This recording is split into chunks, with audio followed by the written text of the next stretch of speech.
Hello everyone, this is John from John Hutton Golf Channel, and tonight I am doing my question and answer session. That people have came in and they've given me questions to answer for for tonight for the Golf Channel.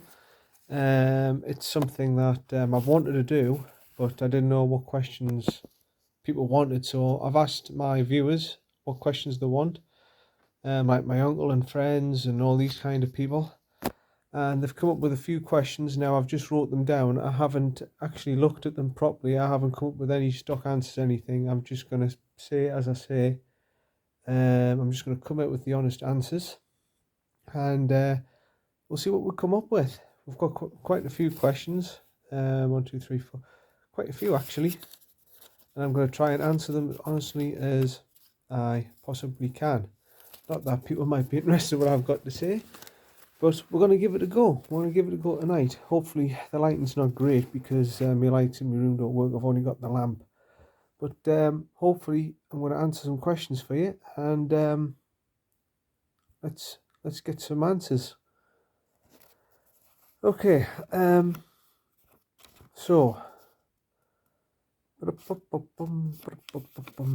where should I start? Oh yes, this is the starting point. Okay, I've got quite a few questions. One of the first one is, why did I take up golf? Well, basically why I took it up, I think the first time I ever picked up a golf club, actually, I was 3 or 4 year old. And it was my granddad on my mum's side and also my granddad on my dad's side who actually started to encourage you to play golf. I think I was 4 year old. When I was 4 year old, I got my first ever set of cut down clubs. And it wasn't until I was about 6 year old until my dad took me out in the garden. Obviously, with being a kid and everything, I didn't know what sport I was good at. So at about 6 year old, I went out into the garden, and my dad and my granddad on my dad's side and my mum's side, we tried every single sport known to man. We tried football, which I wasn't any good at. I tried rugby, wasn't particularly good at it. I tried all sorts of sports like skateboarding. I tried riding a bike. I wasn't any good at that. I tried snooker even. He bought me a little snooker table. I remember having a little snooker table. I was okay. I wasn't brilliant. But at the finish, it came down to the fact that the one sport I was good at and what I was natural at, even at 6 year old, I had a proper action, was cricket. And also I had a natural ability to hit the golf ball with my little set of clubs. And my dad said to me, well, this might be a sport you could be okay at, golf. You know, it's hand-eye coordination like cricket and everything. And says, oh, okay. And I remember at about 9 year old going on a proper course for the first time, and I absolutely loved it. I just absolutely loved everything about it. I just loved hitting the golf ball. I just loved putting the ball in the hole. I just loved everything about it. I loved being out in the fresh air, running about, hitting golf balls. I thought it was marvelous. You know, I remember a trip up to Stirling. Actually, I think I was only about 7 year old, and me granddad on my mum's side and my dad said, right, well, we're gonna go off and play golf now. You go off with your mum and grandma and go shopping or whatever. And I don't particularly remember this, but my dad does. And he said, you bursted into tears. I said, I burst into tears? Oh, yeah, you were inconsolable. And he said, what you wanted to do was go in the buggy, and we took some of your little clubs with you, and we'll let you chip on the green, we'll let you go around with us in the buggy, we even let you tee off at one point. He said, and you absolutely loved it. He said, you were in tears that you couldn't go round, and when we finished the round, you were in tears because the round was over. He says, I don't really remember this. Because, oh yeah, you're about 6 or 7 year old and you absolutely loved it. And we took you on after that. The next day, the little par 3 course, we'll let you play that, everything. And I think I just fell in love with it then, you know. And with obviously cricket being my serious sport, I never really thought about it. I just treated it as a hobby. And I thought back then I was about a 15 handicap, leading up into my 20s and everything, and I was only playing like once a month or something. But I really enjoyed it. And I started to realise even then I had a natural ability to hit the ball long, and I had good hand-eye coordination from a short game and everything. And I just said, I enjoyed being out in the open. And the thing is about that is I knew fine well that this isn't an easy sport. This is not a sport where you can just turn up and hit it. You've got to work at it. And I used to be about a 15 handicapper until I retook up golf 2 years ago. How long has it been? About 4 or 5 months I've took it up. And I managed to get myself down to 11. In fact, I think I'm even 10 now. I think I'm 10.9 or something now in the handicap system. And I just love the fact every course is different. It's not like cricket where you go onto a ground and you know it's virtually the same sort of setup. It's going to be an oval pitch. The pitch is going to be virtually the same, and it's a totally different thing. It's like in golf, you only get one chance at your shot, one chance, and that's it. And if you mess your shot up, you can't get it back.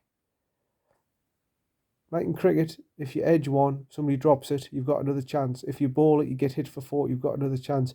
In golf, every single shot is unique. You're not bowling from 22 yards, a set thing.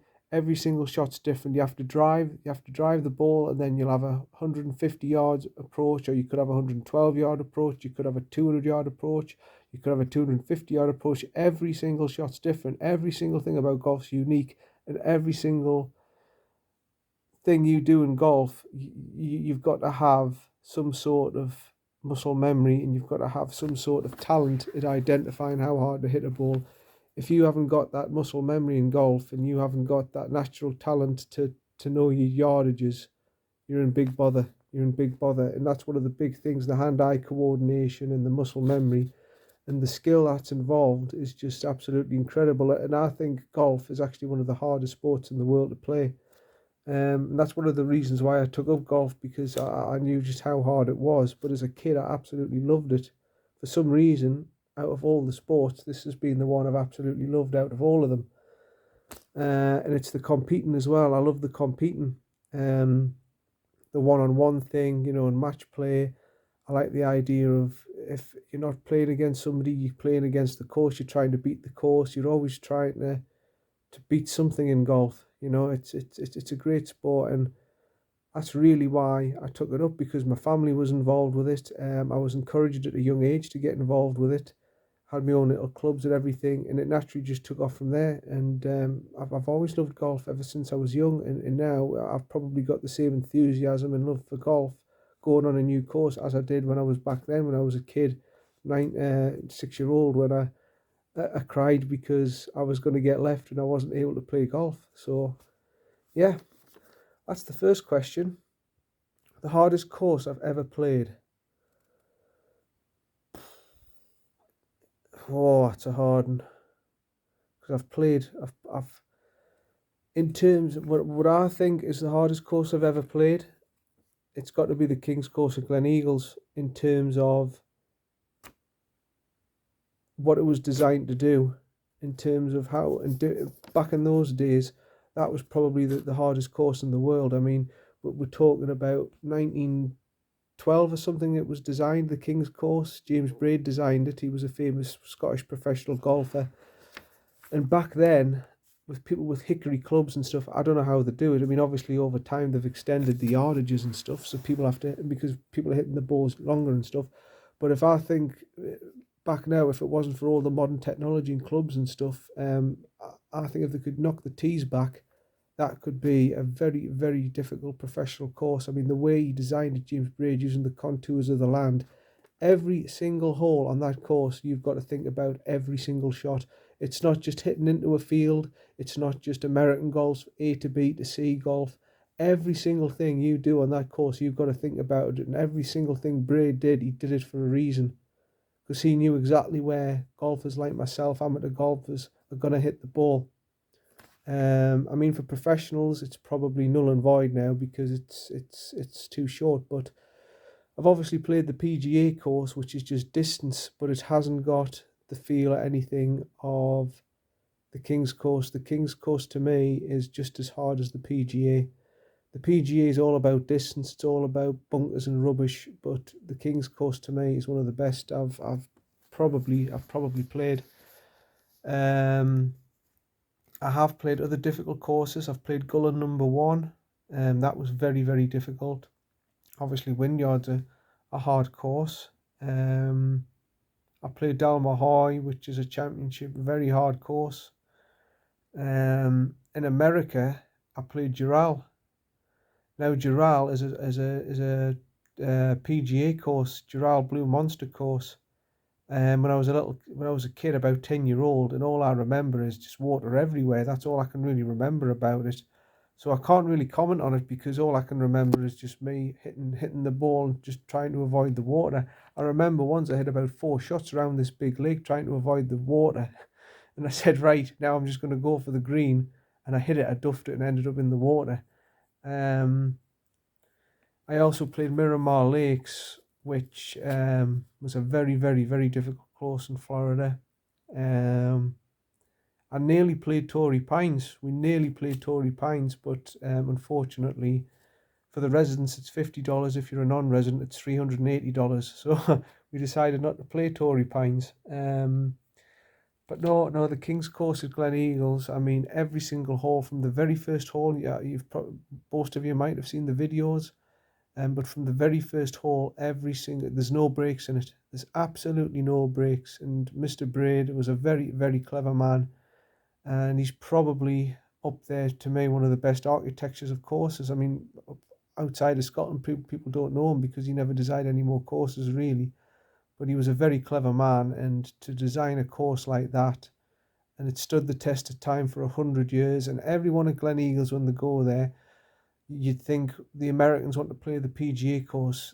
They don't. That's the course they want to play, the Kings, the tradition and the history. It's absolutely fantastic. And it sends shivers down my spines to think that one bloke with a few workmen managed to produce something like that. It's absolutely marvelous. And from tee to green, the scenery, the conditions of the course, it's absolutely fantastic. And to be honest, I wouldn't want to play, if I was a member there, I wouldn't want to play anywhere else. The King's Course and the Queen's Course, beautiful course. Not as hard as the King's, but by God, 2 beautiful courses. In terms of other difficult courses, I don't really think I've played any real hard championship ones. I'm just thinking, I think that's about it. So yeah, that's probably the hardest course I've ever played. The PGA is probably, in terms of distance, the hardest I've ever played. I went off the wide tees there with 6,800 yards, which I shouldn't have done. It's ridiculous, and I shot a 94 or something. But the pros are going back from 7,400 yards, and that is just 7,400 yards is just ridiculous. And there's one of them, the 9th hole, is 610 yards, par 5, and I don't know how the hell you can get in there on 3 shots. 610 yards is ridiculous. But in terms of distance, it's got to be the PGA course. But in terms of overall difficulty and the challenge and the uniqueness of the course, it's got to be the PGA, the King's Course at Glen Eagles. Next question. What did the hole-in-one mean to my game, and did it propel my game? Well, to be honest, the hole-in-one, I was never really expecting that. When I hit my shot initially, I said to myself, I've hit this too well, this 8-iron, this is going to be at the back of the green. I honestly thought it's at the back of the green. I've hit it well, it's going right at the flag, but I've hit it too well. The connection was just perfect.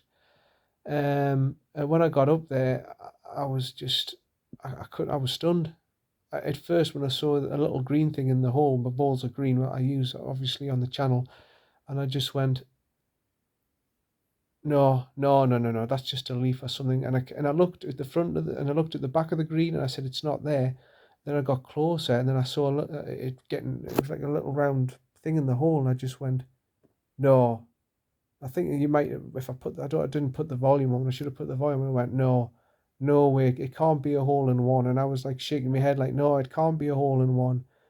And then I couldn't believe it. I says, I've played golf ever since I was 9-year-old, been on a course, and I've never done it. And I've only just got back into it after a month, and I've done a hole in one. It was just unbelievable.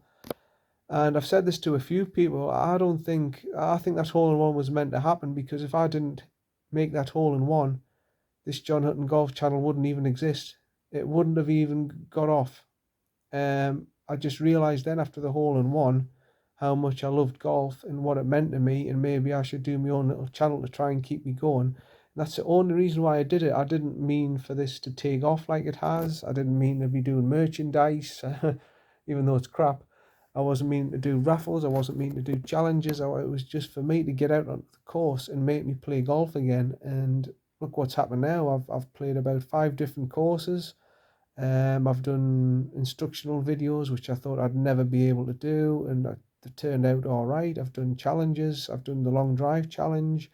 I've reviewed shot scopes. I've told you about all the different mistakes amateurs make, and it's taken off. And the one bloke who helped me do that is a guy called Liam Harrison, and you should look at his videos. I mean, some of his videos that he does are very good. Obviously, he's got a professional cameraman, and he's got other people helping him out on the channel that he knows. And he does a very good presentation, far, far better than what I can do on my own. I'm not a professional.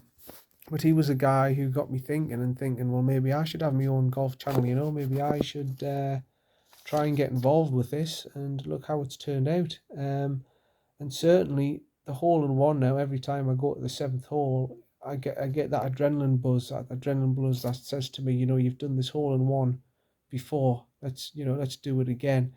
And certainly then that gave us the confidence to say, right, I'm going to take this up properly and I'm going to give it a go, because, they say the average is about 1 in 13,500 shots at a hole in one on a par 3. I don't know how many shots I've had on a par 3, but I don't think I've hit 13,500 shots on par 3s in a round of golf.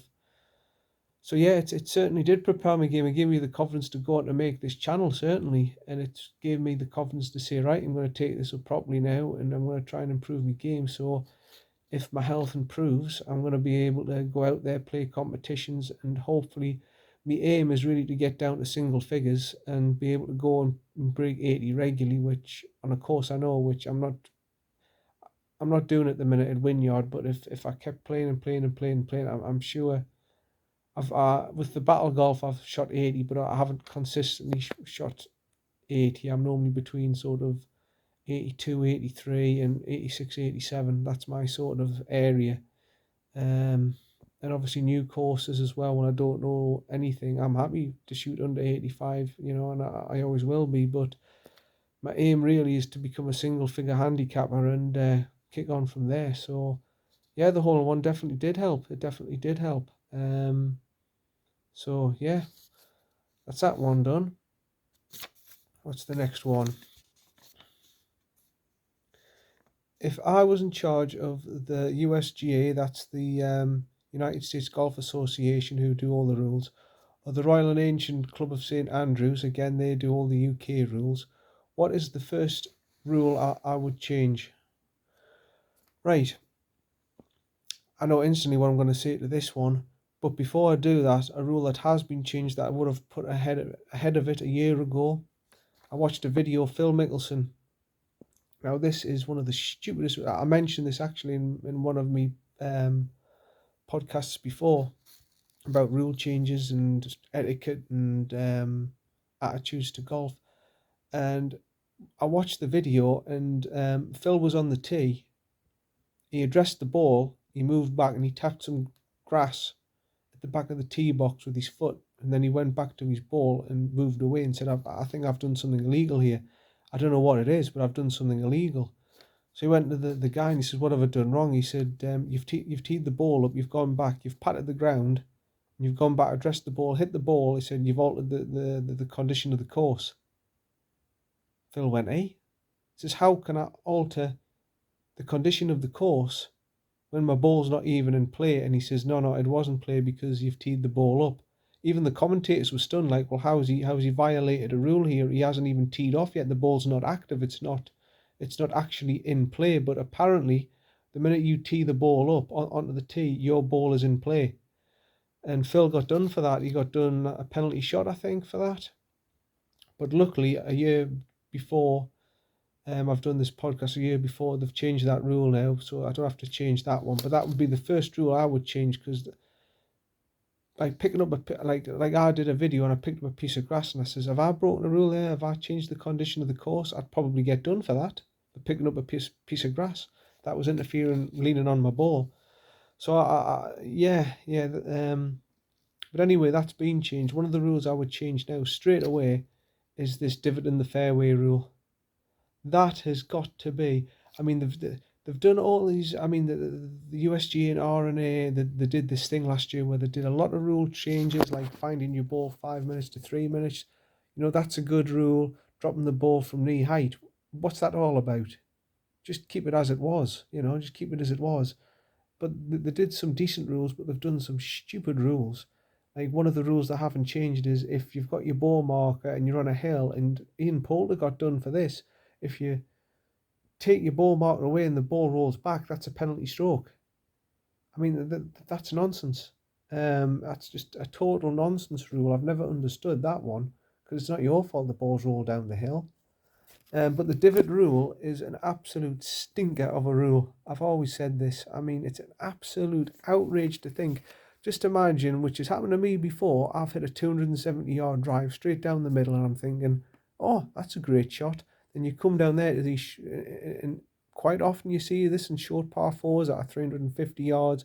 You get down to the areas where people are using the gap wedges, the sand wedges, and there's a hell of a lot of divots there and pitch marks, and you're saying to yourself, I just hope to God I don't end up in one of these. And half the time you do.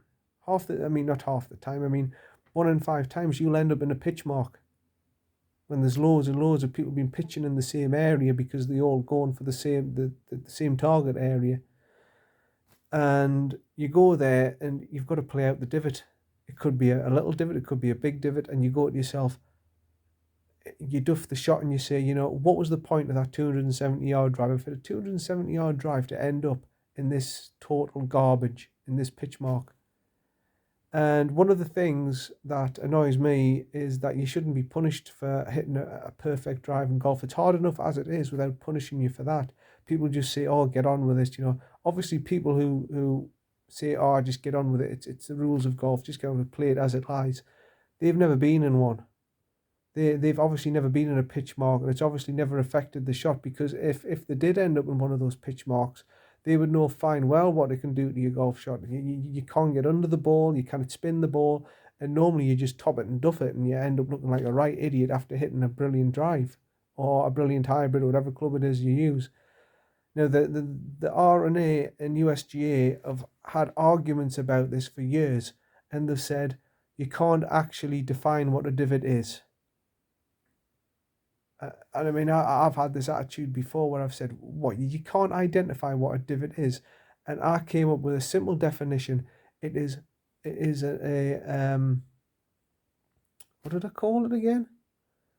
It's a natural, an unnatural, I forgot the word I used. It's an unnatural,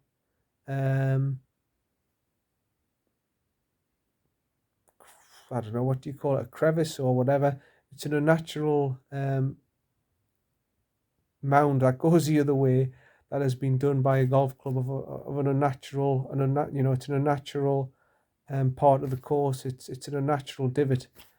It's just it's not like drop-ins or just a bald patch. It's an unnatural. I forgot the word I used for it. It's just not coming to us, but it's an unnatural hole made in the ground by a golf club. Now, that's a simple rule to me. It's just, and you can tell by the way how deep it is, how it's shaped like a golf club, like the way the golf club shapes it and everything, like the little sort of square mark that it makes, the little rectangular mark that it makes. And I just think it's a dead simple rule. It's an unnatural marking in the ground made by a golf club. And the R&A says, well, how do you prove that? Well, I would think common sense would prove that, and this is one rule. I mean, they say pros would abuse it. So if there was a little bald patch where it's not grass, pros would abuse it. I don't think they would. I don't think they would to get preferable placings. If you said to them, right, okay, well, it's. I mean, they were going into it saying, well, what about measurements? What about if it's a millimeter deep or 2 millimeters deep or 3 millimeters deep? There's got to be a certain level where we say, right, that's just not a bald patch. That's an actual divot. And this has gone on for years and years and years. And I can't believe in golf they've never changed that rule. It's one of the stupidest rules I've ever come across in my life. Someone hits a perfect drive, it goes into a divot, and someone ends up in a bunker, and you could end up hitting the shot that goes 50 yards, and the bloke out of the bunker could hit it 150 yards. I don't agree with that rule. I agree if you go in a bunker, you should be punished for it. I agree if you go in the rough, you shouldn't get relief from a divot because you deserve it because you've hit a bad shot. But I don't think if you hit a ball down the middle of the centre of the fairway, you should be punished for a divot in the middle of the fairway for hitting a perfect drive. I just think it's absolutely nonsense. And these are the sort of rules that put people off golf. Because a layman would come onto the course and just go, hold on a minute, that's not right. The game of golf, surely if you hit it on a fairway, you can just take it out. No, you can't unless there's the placing rule in place, which some golf courses do. But I think it's absolutely nuts, and it's frustrated the life out of me because it's happened several times to me. I've hit a perfect drive and I think great, and I get to the ball and I see it in a natural divot made by a golf club, which should be the definition of it. And I go to myself, what the hell do I do with this? In the old days, the Victoria days, where there was no rulings like that, they used to have a spoon club, and that used to be able to get you out the horse and cart markings that they made on the course and everything. Because of course, like St Andrews is, and it still is on a Sunday. It's a right of way. It's a public park basically on a Sunday when they have no golf. People just walk about and they're kicking footballs and everything like that. And that's why they invented the spoon to do that shot. But this day and age, surely to goodness, that rule has to be changed. It has to be changed. It annoys amateurs. It's annoyed me. It's annoyed people I know about. And those people, I'm sorry, this is my opinion, but people who are out there who just say, oh, just play it as it lies, man. Divots are out. It's the rules of golf. Just get on with it. I'm sorry. You've never been in one, and you just don't understand the complexities of hitting a beautiful drive and you're thinking, right, I'm going to go for the green, I can get a birdie, this, that. And for that to be taken away from you from hitting a good shot, it's not on. It's just not on. And a lot of people who I said just play on, get on with it, have never been in a divot. So that's the one big rule in golf I think needs changing, and it needs changing quickly because a lot of people I've talked to are absolutely sick of it. The best clubhouse. Simple again, Glen Eagles. I go in there and they've had the Ryder Cup and everything. It's a beautiful clubhouse. Again, I've been to Gullen. Vineyards is all right. I've been to Dalmahoy, the hotel, which is quite a nice clubhouse. There's ones in America that are quite nice, but you can't really beat Glen Eagles. The Dormy Clubhouse and the Pro Shop and the changing facilities are fantastic. They've got a sauna and everything. That's definitely the best clubhouse. Definitely. I mean, they built one for the Ryder Cup, and they've actually knocked it down now. They actually built for the Ryder Cup because everyone just goes to the Dormy Clubhouse. They never went to the PGA Clubhouse. They have no interest. The Dormy Clubhouse is brilliant. I'm just thinking anywhere else I've had. I mean, obviously in America you get your country clubs, and they've all got restaurants and cafes and all that kind of stuff, which is very good. But you can't beat the Dormy Clubhouse. I mean, the food's still brilliant. I mean, they're starting to do curries now, which I'm not a fan of because it stinks the clubhouse out and everything. But they still do like nice food. I had a salmon fillet there and it was nice. I did the whole experience. They do burgers. They do nice pizzas. They do steak and everything. And obviously the hotel, if you go to the hotel part, the Strathmore restaurant, it's still fantastic. It's still a lovely place to be, Glen Eagles. Even though hotels of the world have took it over, it's a little bit corporate now. It's still one of the places to be, and that to me is the best clubhouse. Favorite hole in golf? Oh, now you're asking. Favorite hole in golf?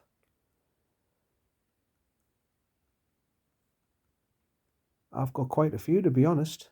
Like I say, on the King's course, that Warp's Nest, the fifth hole, the par three. If you've seen it, that's my favourite par three, because you have got to hit the green. You have got to hit the green. No, not the Warp's Nest. Sorry, the Hot Girdle. My God, what a par three that! If you miss that green, you're knackered.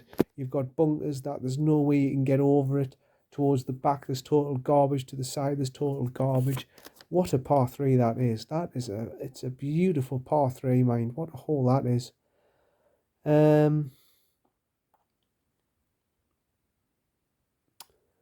I do like. I don't know if any of you have played at Durham City, the par five. I think it's about the 14th where you've got to carry it over the onto a plateau green. You can do it in two, but by God, it's a dangerous shot. I really enjoyed that hole.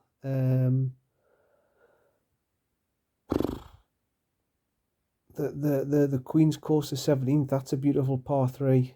Not one of my favourites, like, because of that huge deep bunker, and I ended up in it. I'm just thinking that there's so many holes that, I mean, the Glen, the finishing hole at the Glen, when you tee right at the top of the mound and you see, what do you call that, Holy Island, the big island that Robert Louis Stevenson wrote, Treasure Island. He based his book on that island, Treasure Island. I give him the inspiration for that. That's a beautiful finishing hole. The Queen's, the 18th at the Queen's, that's beautiful, hitting off right at the top of the hill, and you see the fairway below and everything. That's a beautiful hole. I love that one as well. And you see all the scenery. You see the clubhouse on the left. You see all the hills and the Trossachs all on the right hand side. You see the King's Course, the finishing hole. That's beautiful. That's beautiful. The Glen also, the 13th hole, the Sea hole. That's a beautiful hole. There's lots and lots of favourite holes that I've got. I can't pinpoint one, to be honest. The course I haven't played, St Andrews, the 17th, the road hole. I've seen that in real life, and my God, what a hole that is. That's a great hole. You've got to, and when they say you've got to hit it over the hotel, where the greenkeeper keeps his stuff, they're not telling a fib, mind. You've got to hit it over there, otherwise you don't have on the fairway. And I want that on my bucket list, to be honest, which is another question I'll come on to later. And I think that's about it, really, for favourite holes. I mean, in terms of par fives, I mean, I can't think of any par fives that I like. The first hole, that's a great starting hole on the King's Course as well. I love that. A lot of my favourite holes are actually Glen Eagles on that Kings and Queens course. There's some beautiful, beautiful holes. And it's the most beautiful place I can think of to play golf. It really is. I cannot think of anywhere else to play but there. So yeah, that's my favourite holes. There's got to be other ones. Hold on, let me think. There will be one. I mean, Newbiggins got a lot of good holes, but there's nothing like I can think of that's really coming to me. That's my favourite hole. The 18th I like because it's got like a little dip like the Valley of Sin. And I just like all the holes with shared greens because it's like St Andrews. But in terms of favourite holes, I can't really pick one out, to be honest. So yeah. Best score 79, Dalmahoy West course, but that was a pitch and putt course. My second best score was at Battle Golf, actually, when I did a Wynyard, when I shot an 80. I shot an 80 Battle Golf, which I was absolutely chuffed with, to be honest. And apart from that, I've never broke 80 since then. But hopefully, eventually on Wynyard I will break 80. Well, I've got until Christmas. I'm not too sure if I'm gonna, because of what might be happening coming up. I don't know if I'll be a member or whatever, but we'll see. We'll see what happens. Well, that's the first sheet done. Bloody hell, this is half an hour, 35 minutes. I'm not even halfway there yet. Fastest greens I've ever played on. The fastest I've ever played on is Gullen. Gullen, they were very, very quick greens. And also, there was a one in Florida called Miramar Lakes. They were quicker, to be honest. They were quicker. They were 12.5 on the stomp meter. Now, I don't understand the stomp meter apart from the higher you go up, the quicker it was. And they were like lightning, them greens. It was like putting on glass. You literally touched the ball and it just went flying. They're proper USGA greens. Dural as well. They were quick greens, but I think Miramar Lakes was actually the quickest. But over in the UK, the quickest was Gullen that I've ever been on. You literally tapped the ball and it just absolutely flew off the deck. Newbiggins got very quick greens as well. Very, very, very quick greens in the summer. Apart from that, yeah, it's normally the links courses that have got the quickest ones. I remember playing at the Glen as well. They were quick greens, very quick greens. But with the Glen, the thing was with that, you couldn't stop your shots. They just used to bounce, hit on the green and just keep running on. You couldn't stop them. You couldn't stop them dead or backspin them even with your sand wedge. You couldn't do it. So yeah, they're the fastest greens I've played on, definitely, and especially the links courses. They're very quick greens, and if you've been over to Florida, if some of you have played in Florida, you'll know what quick greens are. I'm guessing in Australia, where my uncle is, the quick greens there as well.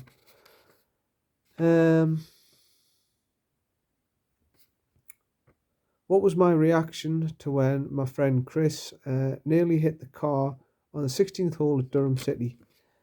This is when we were kids, actually. We were about 15, 16-year-old. The 16th is a dog leg.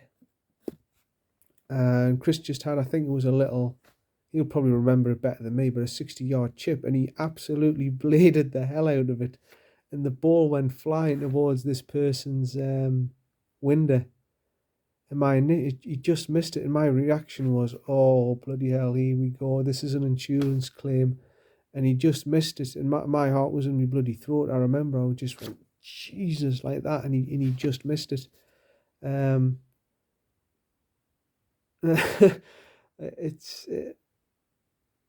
nothing else to say, really, Chris. I just thought you were a very lucky boy. You could have been done for that. You could have had an insurance claim on your hands. Mind you, I think you're only about 14, 15 at the time, so we would have been all right. But that's why you get golf insurance. I've got golf insurance. It's £27 a year, and I get a set of 20 quid Srixon golf balls with it, which I give to somebody else because they're useless to me, the white Srixon soft field balls.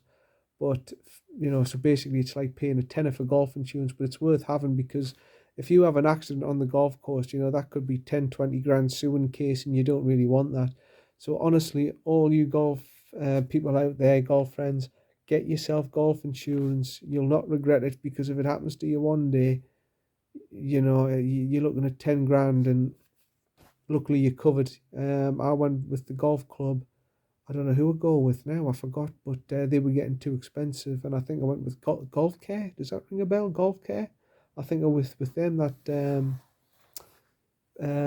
what's his name? Gallagher, Steve. What's his first name? Gallagher, the Scottish golfer, the old Scottish golfer. He's the advocate for that. So yeah, always get yourself insurance, otherwise you could be looking at a very serious claim there. Where have I been a member? What golf clubs have I been a member of? I've been a member at Wynyard for quite a while. I was a member at Wynyard. Obviously I'm at Newbiggin. I've been at Newbiggin now for ever since I've known my partner, so that would be Jesus, it'll be coming up to 5 years I've been at Newbiggin. Be about 4.5. I joined after 6 months after meeting this. It'll be about 4.5 months I've been a member at Newbiggin. 4.5 years, sorry. The last 2 years I haven't played it because of my health and everything, but I will be playing it if I get myself sorted out. Beautiful links course, and the first 6 holes you actually play around the sea and everything. So I've been a member there. As a kid, I was a member of Durham City. I wasn't a member of anywhere up in Scotland. I just played different courses. I enjoyed doing it. If I was going to be a member of everywhere, it would have been Bathgate. That was a good course. Bathgate, in between sort of Glasgow and Edinburgh. That was a good golf course. I used to play places like, where do you call it? Lothian Burn. I played all like the Glen. I played Greenburn and all them places that were sort of in the middle, Deer Park and all that. But I was never a member of anywhere. I just played as it was because my cricket took over then up in Scotland, and yeah. What's that one done? I think I've got another sheet somewhere. Oh, here it is. Here it is. Oh, I've still got a load more. Right. The best courses. What? Oh, best golfers. The best top three golfers of all time. Well, the best three golfers of all time for me are dead simple. Number one, Tiger Woods, 18 majors, unbelievable. Jack Nicklaus, how many did he have? He was near Tiger. I think he had about 16. He's obviously number two. And then with number three, it's very difficult between Gary Player and Arnold Palmer. I think Gary Player just beats Arnold Palmer. Palmer was a fan favourite, and people think he was a better golfer than he actually was, that he was up there with Nicklaus and all that. He wasn't. Nicklaus is the greatest there's ever been. Same as Woods. Them two are the greatest that's ever been, and you're never gonna beat them. But Palmer was a fan favourite, and people remember him better than what he was. He won 6 majors compared to Woods' 18 and Nicklaus's 16 or whatever it is, something stupid like that. Still a great golfer, but Gary Player got 7. And in terms of major wins, I think you've got to put Gary Player ahead of them. I mean, I'm obviously wasn't born at that time, but I'm just going off major wins and tournament wins and how good people say how Gary Player was with his short game. And Nicklaus, how good he had a great all-round game. And yeah, so I would say Woods number 1, Nicklaus 2, and Gary Player number 3. I mean, we're going back to Ben Hogan and all that. I couldn't comment because Ben Hogan, there's not many pictures of Ben Hogan, of videos of Ben Hogan playing golf, so we're never going to really know, to be honest, how good he was. And obviously Tom Morris, no footage exists, so we'll never know how good them guys were. What manufacturer does the best golf clubs? In my experience, I used to think it was Cobra were pretty good. I used to always use Cobra, but now I think it's Callaway. Callaway do brilliant clubs, far superior to Cobra. Obviously, Phil Mickelson does them, so I'm going to, say that. I'm going to say, oh yeah, they're brilliant and everything. But yeah, Callaway, you kind of go wrong with Callaway irons and Callaway drivers. Wedges, I tend to go for Titleist now.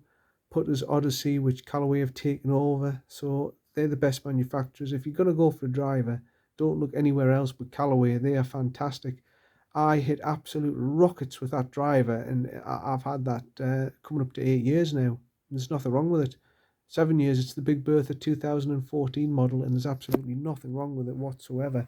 So Callaway to me, if you're going to go for clubs, I would choose Callaway, the Big Bertha range, or the XR Steelhead irons, or the Odyssey putters and wedges. Go for Titleist. I think Titleist do the best wedges. And what top 3 golfers do you think are the best in the modern era? Okay, if you're talking about modern era, I would say 2000 onwards. So in the modern era, obviously Woods has got to be number 1. What he's done for the game after everything, he struggles and everything to get into golf. Obviously back then, a lot of golf courses when he first started were a bit funny about black golfers going on golf courses and stuff. but he proved them all wrong, and he's become the greatest golfer there's ever been. I mean, if he didn't have his injuries and stuff like that, he'd probably have 25 majors. He's unbelievable, Woods. The second of the modern era, I would probably say Phil Mickelson. I would have to go Phil Mickelson. Either Phil or, can we go as far back as Faldo? Can we say Nick Faldo? Because he in the 90s, he absolutely obliterated the Americans. He's probably number two because he went across and he absolutely, the Europe at the time didn't have great golfers, and he went over there and he proved to the Americans he was just as good as any of them, and I think he won 6 or 7 majors, same as Phil. But in terms of the impact he had, I think we've got to go for Nick Faldo. He did a lot for golf if we're allowed to go back into the 90s. And third is obviously Phil. I think winning a major at 51 is absolutely amazing. Phil's obviously my favourite. I'm going to be biased, but I think Phil is obviously one of the. I think he's the best left-hander there's ever been. There's obviously Bubba Watson and all them, but what he does on a golf course, Phil, is absolutely incredible. He's long game, he's short game, he's putting everything. He can get himself in a situation on a golf course, a bit like Seve Ballesteros. We're forgetting about them for the greatest of all time, Seve and all them, and Lee Trevino. Them two are fantastic and amazing golfers. But I'm only allowed to choose 3, so that's the top 3. But Phil can get himself in a situation on a course, and any situation he's in, he can get himself out. So I've got to say, Phil is like the modern Seve Ballesteros, probably better than Seve.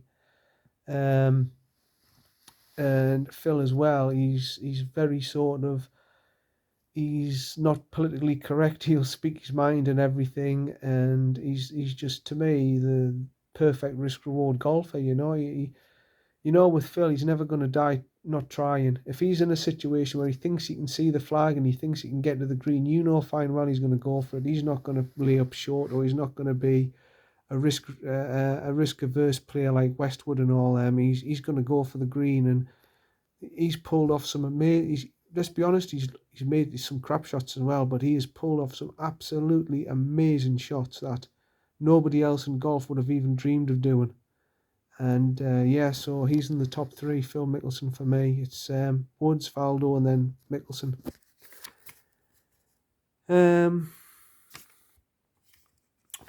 I think this is one. I've got a few left. What do I think of the Ryder Cup team for this year? For Europe. Well, I'm going through them. Paul Casey, not a big fan of Paul Casey. I think he's a bit of a bottler. He's got a talent and everything, but I think he's a bit of a bottler. Matt Fitzpatrick, he's come on leaps and bounds. I mean, I first saw him as a kid and everything, and even then I thought, this young lad's got talent. I think he's only 23 or something still. But he's got a lot of talent. For a young lad, he's done well to win competitions. I think he won the BMW International Open. He's won a few tournaments.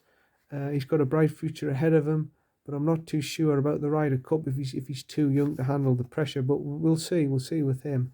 Tommy Fleetwood, love Tommy, great player. He's not the most talented as a player. He's not the most talented, but he's got bottle.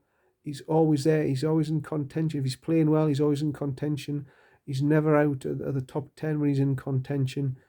I think Tommy Fleetwood's a very good player. He's got a big heart, and I think, he's a good pick. Sergio, he's probably past his best now, Sergio, but he can still pull off magic shots. He can still do all sorts of different things with the ball. He's a very sort of a big-hearted player. He'll give you 100%, and that's the sort of golfers I love. The risk-reward 100%, as he's a little bit like Phil, that he'll take anything on, Tyrrell Hatton. Now, Tyrrell's very talented. He's a big hitter. Tyrrell's a big hitter. He can hit it a long way off the tee. He hits his irons a long way.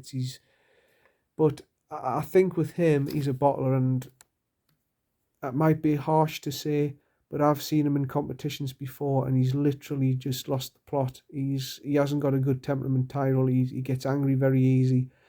And I just think in the Ryder Cup, he's going to have to hold his nerve, and he's going to have to calm his temper down. And I mean, I was amazed that he was way up there in the point list. But Tyrrell, I'm not such a big fan of. He's a talented golfer, but I think his temperament lets him down.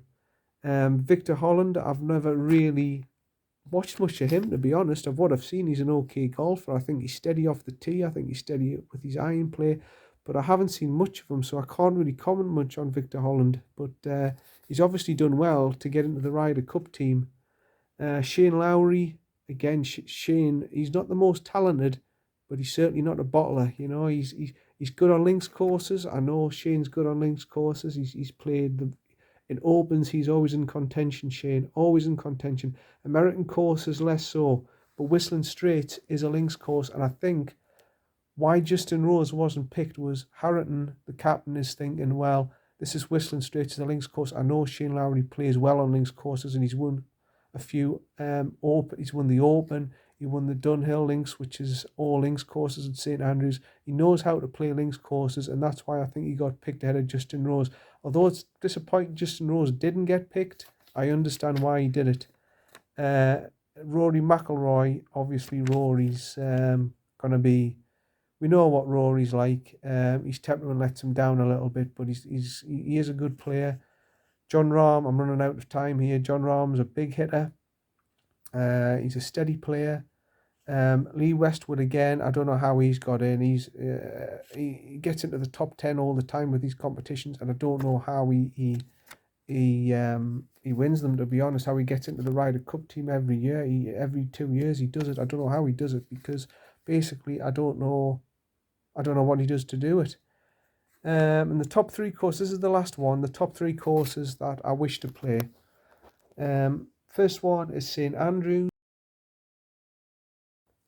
Sorry, the camera cut off there.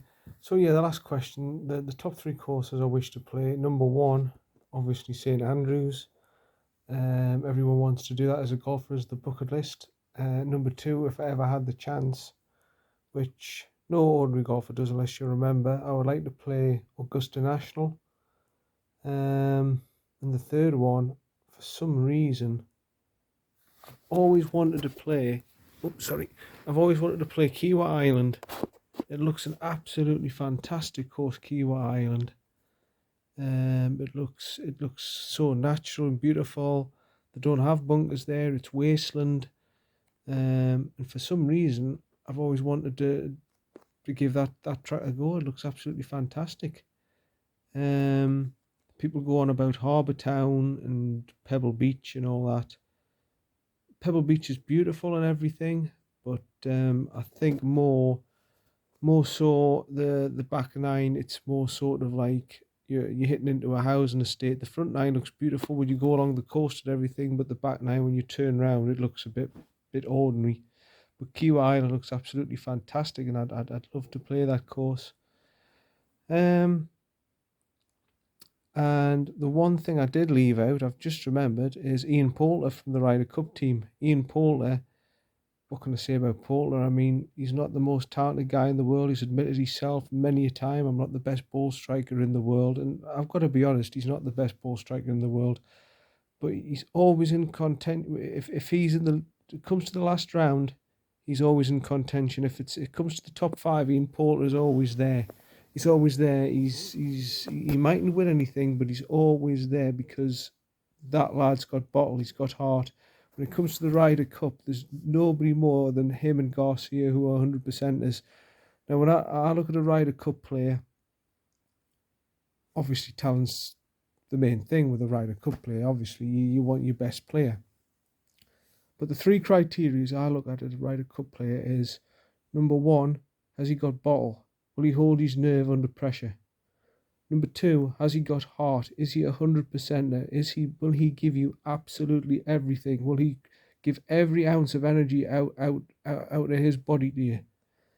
And number 3 is, does it hurt him when he gets beat? Does it really hurt him when he gets beat? And them 2 guys, Sergio Garcia and Ian Poulter, they tick every single box, all 3 boxes. They would be my Ryder Cup team any day of the week. And Justin Rose as well. I don't think Justin Rose is a bottler. I don't think he's Not 100%. I don't think that at all. I think he gives it everything. But I think with Justin, it's more. It doesn't hurt him as much as the other two. Um, so maybe that's why he was left out. I really don't know. But Shane Lowry, I haven't got a problem with Shane being picked. I haven't got a problem at all with him being a wild card because I know he plays well on the links courses and everything. In terms of the American side, actually, I'm very, very, very surprised Phil Mickelson was left out of the team. Now, this might go back to 2014. I remember the 2014, because obviously Phil's my favourite, so it's going to annoy me. But Phil back in 2014 made a comment about Tom Watson as a captain, saying he wasn't a very good captain. Now, I think because he blabbed on about that, saying that, he didn't have good parents, he didn't have people who got on with each other, blah, blah, blah, blah. That's backfired on him this time, and I think this time the American team have said, look, let's make him vice captain. So he's actually helping the side rather than making bad comments about it. And I think he's lost his place because of that, personally. He's 51-year-old and he won a major. Come on. 51-year-old. I mean, how many other people in sports? Okay, maybe Phil Taylor in darts, he's won all sorts of different things. But how many people is 51-year-old? A sport like golf, which is, I suppose to be pretty physical. You've got to be pretty strong because you've got to do 2 rounds in 2 days, and then you've got your singles. Now, let's be honest, that's pretty physical stuff. And Phil's managed to win majors. He's over 4 rounds and stuff at 51-year-old, which is incredible. Now, I think they've made a big mistake there. I think if Phil was with someone, I think Phil's got the ability to get on with anyone. I really do. I mean, he's honest and he's straight and everything. But I think he's got the ability to get on with anyone. Now, they were talking about DeChambeau. People think about DeChambeau. He's in the Ryder Cup team. People are saying he's going to be like the next Tiger Woods. I think Phil would have the ability to get on with DeChambeau. And I think that's a big mistake because, there's a lot of people in that team who don't like that DeChambeau. In fact, there's a few Americans who don't like each other at all, and you wouldn't have them pairing each other. And I've got a funny feeling Europe, although we're not as strong on paper, because they've got the likes of Tony Finau, they've got the likes of DeChambeau, Dustin Johnson. These are big hitters. These are big hitters they've got on their side. But in terms of team spirit, I think we've got the advantage. I don't think we've got the better players. I don't think we've got the better players at all. In fact, I think we're vastly under-talented compared to that side. But I think in terms of team spirit, we'll do better. We'll do better.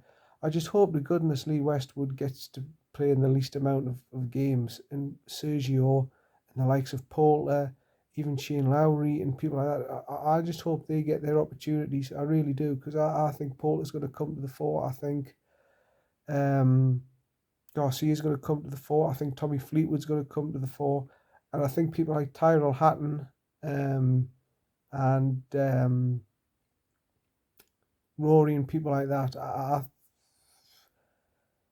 In the Ryder Cup, I'm not a big, massive fan of Rory either. I'm sorry, Rory. I'm sorry. At one time, I would have backed you and stuff like that. But now, I don't know.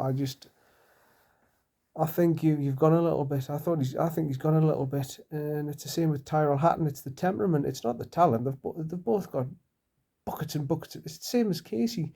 They've got buckets and buckets of talent. Westwood's got plenty of talent. It's just they don't have the temperament. They don't have the temperament. In Westwood's case, he just, I don't think it hurts him enough. I just don't think it hurts him enough. But in terms of team spirit and everything, I think we've got a big advantage over the Americans, and I think it's going to be a level playing field. With that alone going to Whistling Straits, it's going to be very interesting being a links course because I don't think Americans play links courses particularly well. But it's a very strong American side. There's no question about it. We're going to have to play really, really well to beat them. If you went off talent alone, we're going to get beat 20-28, 20 points to 8. But it's not down to talent in the Ryder Cup, is it?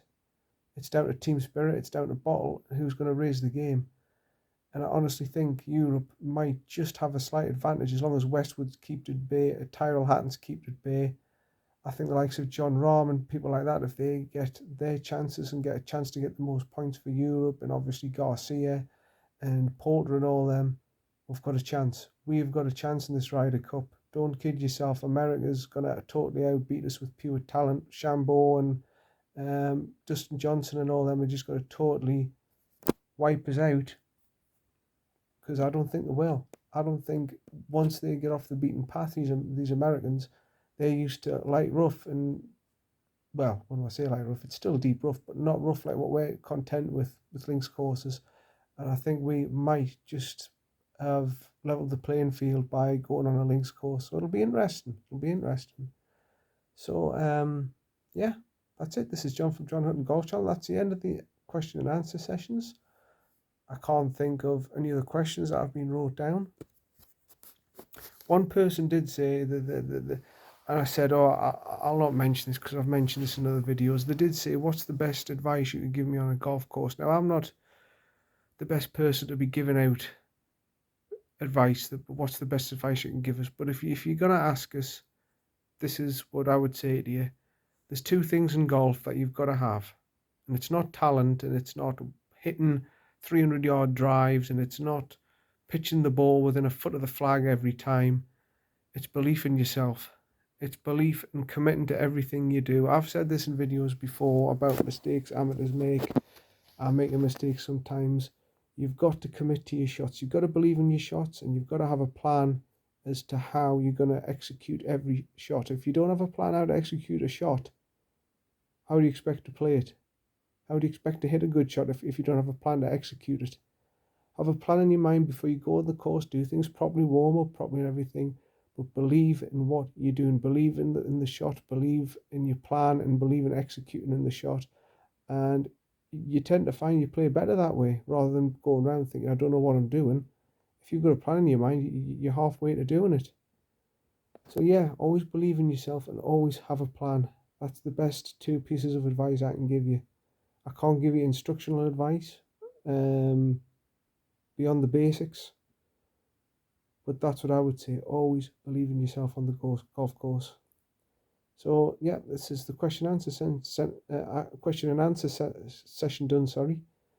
I hope you enjoyed the video. I hope you found some of the answers interesting. The Ryder Cup will be on soon. I again hope to do the 85 challenge, but like I say, with the way things are going at the minute, it's not looking good. I might have to go on strong meds and stuff, but who knows? So yeah. If anyone's got any additional questions, I'll try and answer them. I've obviously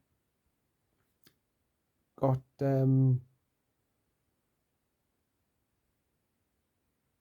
what was I going to say there? Oh yeah. I've obviously got plenty of time to do more videos. If you want me to answer more questions, if you think these are helpful, if you think these are good, if you think obviously it's not very professional. I've done it quick, but yeah. So yeah, that's it done. This is John from John Hutton Golf Channel. Thanks for watching. I hope you enjoy the video. Keep subscribing and liking, and hopefully another video will be coming out soon. Thank you.